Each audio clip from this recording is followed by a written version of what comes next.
और अब आपके पास अब सीधी जयंत घोषाल आपके पास आते हुए, जहां से चुनौतियां ममता बनर्जी के सामने अब किस तरह की खड़ी होती हुई आपको दिखाई दे रही हैं? देखिए, दो तीन बातें हम बहुत संक्षेप में बोलना चाहूंगा। नंबर वन है कि ममता बनर्जी आज जो प्रेस कॉन्फ्रेंस किए हैं वहां ये भी बताया कि कल 3-3:30 बजे और एक प्रेस कॉन्फ्रेंस करेंगे और बहुत ही जल्दी ओथ टेकिंग सेरेमनी हो जाएगा और पार्टी का मीटिंग कल होगा।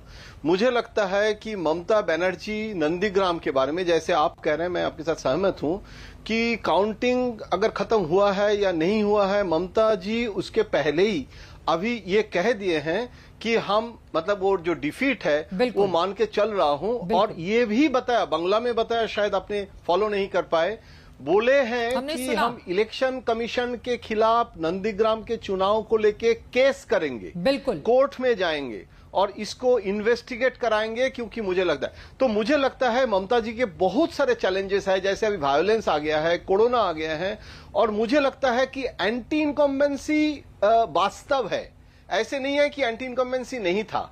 तो अभी वो जो फॉल्ट लाइंस है, जो तोलाबाजी से लेके भ्रष्टाचार, अभी सबको एड्रेस करना और पश्चिम बंगाल को आगे बढ़ाना, ये बहुत बड़ा एक चैलेंजेस आ गया है। और शुभेंदु अधिकारी शायद लीडर ऑफ द ऑपोजिशन बन जाएंगे अभी।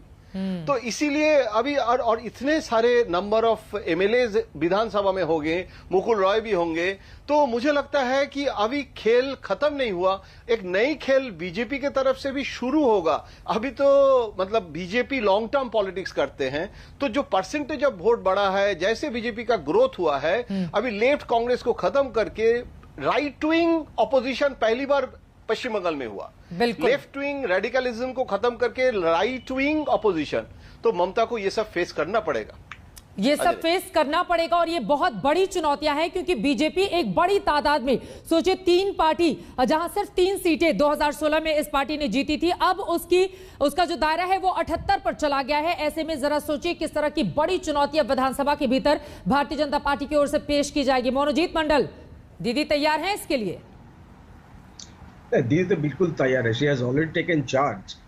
You can understand, we are already fighting COVID, हम इनके खिलाफ लड़ रहे हैं।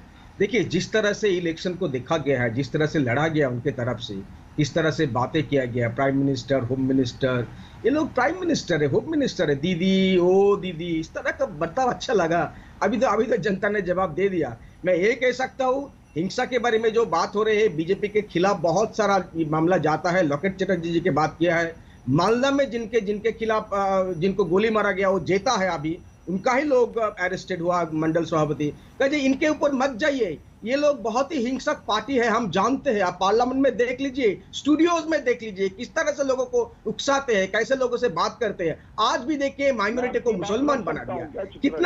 कितना और नीचे जाओगे भाई साहब? मैं तो नीचे नहीं जाऊंगा। माइनॉरिटी मुसलमान नहीं होते, माइनॉरिटीज में हिंदूज भी आते हैं, आपको पता है। दीदी पर बैन क्यों लगाया गया था मनोजीत मंडल? ये कौन से बयान की वजह से चुनाव आयोग ने उन पर बैन लगा दिया था, और उसके बाद दीदी ने धरना दिया था कोलकाता में गांधी मूर्ति के सामने? Your kind of politics is completely rejected in Bengal. आपको अगर कोई शिक्षा नहीं लेना है, ये तो आपकी मर्जी है, लेकिन हमको पता चल गया है बंगाल में किस तरह का पॉलिटिक्स चलता है, सदियों से चलते आ रहा है। हिंदू मुसलमान इस बार यहाँ पर नहीं चलती है।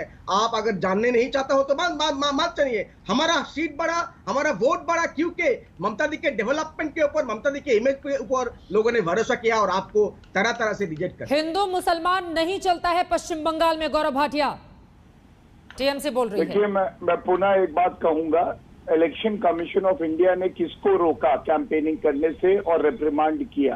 कहा दुर्भाग्य। That was wrong, absolutely wrong. Please बीच में मत बोलिए, please. That was absolutely wrong. They have no idea what is minority all about. You are nobody to decide who is wrong and who is right. The Election Commission of India doesn't know what minority constitutes. एक second सुन लीजिए मनोजीत, एक बार उनकी बात हो जाए फिर आप बोलिएगा, ठीक है? बोलिए गौरव।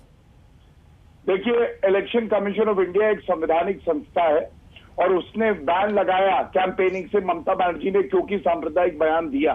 और ये भी मैं कहना चाहता हूं, किसने दैत्य बुलाया, किसने कहा कि प्रधानमंत्री जी के लिए अपशब्द, हमारे राष्ट्रीय अध्यक्ष के लिए अपशब्द।